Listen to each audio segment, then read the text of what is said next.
fight for such a wasted thing as life. You are about to be reawakened and become part of a new world.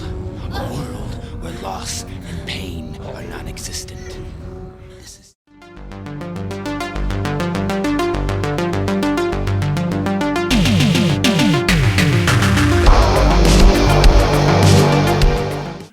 We are talking The Dead Hate the Living from the year 2000.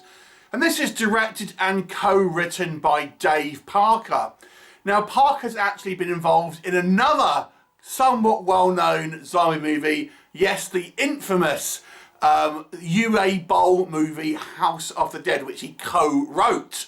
So here he is in the director's chair doing this kind of B-movie zombie flick, The Dead Hate the Living. What is the story? Well, it focuses on this small band of filmmakers who are making a low-budget indie zombie film in this kind of abandoned hospital. Now, they've not got permission to be in this hospital. They're kind of doing it guerrilla style.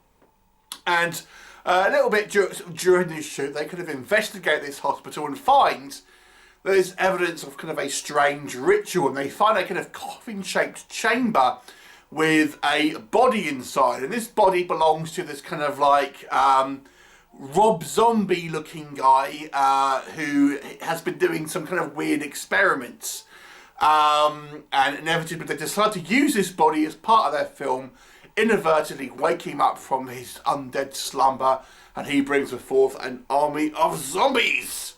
What'll happen? You'll have to watch the movie and find out. So let's discuss The Dead Hate the Living.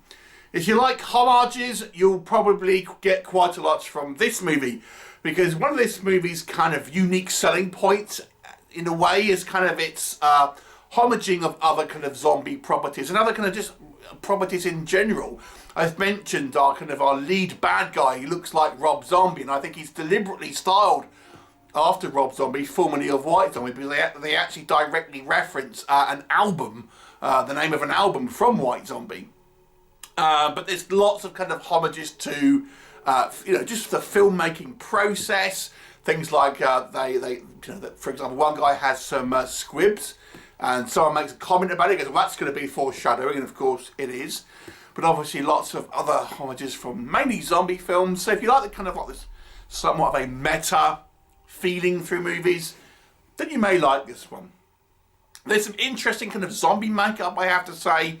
They've got some kind of like somewhat unique looking zombies. There's one who's got like a bodybuilder one who's got some quite interesting kind of facial prosthetics. They've got this like really kind of tall zombie who looks kind of more like kind of Frankenstein's monster.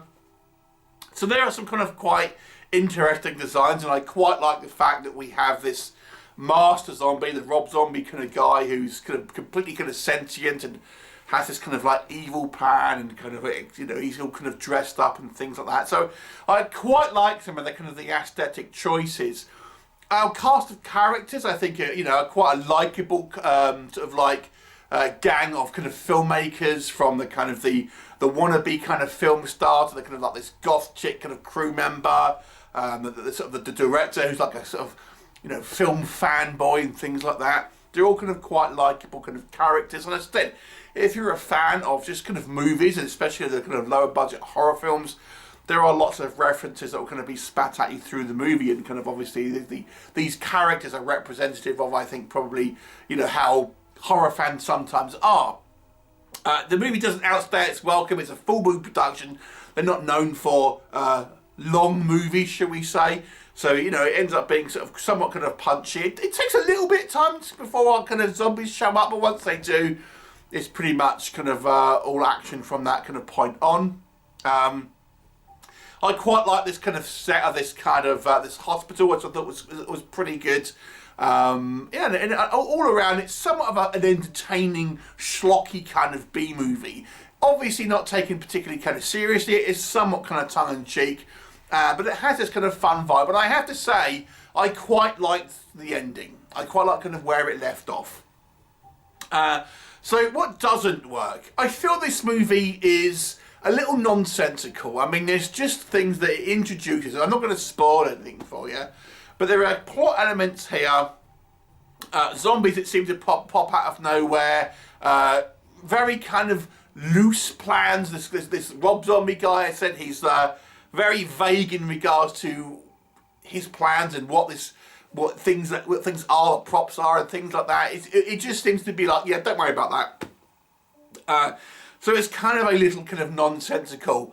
But I will say as well, I think, even though I think the meta aspects and the kind of the homaging of other kind of properties is fun to a degree, it ultimately causes this movie to have a little bit of a lack of its own identity, because it's so trying to homage other films and other kind of properties and things like that. It ends up becoming a hodgepodge of just like, do you know this was from that film, and do you know that was a reference from that property, and things like that. And as such, it kind of ends up not really having an identity of its own. So it kind of becomes, ultimately a little generic in a way. The zombie makeup themselves is a mixed bag. I think some are good. I've mentioned a couple of the kind of like the hero zombies, if you like. But some of the kind of like the more foot soldier-y type zombies, I don't think are particularly strong. There's obvious kind of like makeup lines and things like that. And then there's a plot point here, obviously, where they're making a zombie film at the beginning of the movie. And obviously then we have, like in the movie at least, real zombies turn up.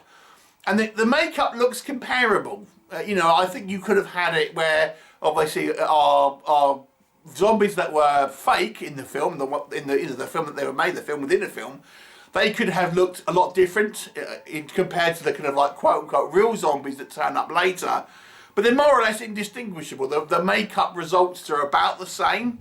So it's kind of like, well, they look just as good as your kind of fake ones. And, there are some kind of like little bit of kind of dodgy makeup here and there. The zombies that get most of the screen time, I think, do look fairly good. The acting's so-so. It's kind of like somewhat kind of schlocky B-movie style acting. But it's not a terrible job here. But it's a little bit on the kind of the cheesy side. If you're wanting a kind of more of a gripping story with kind of like,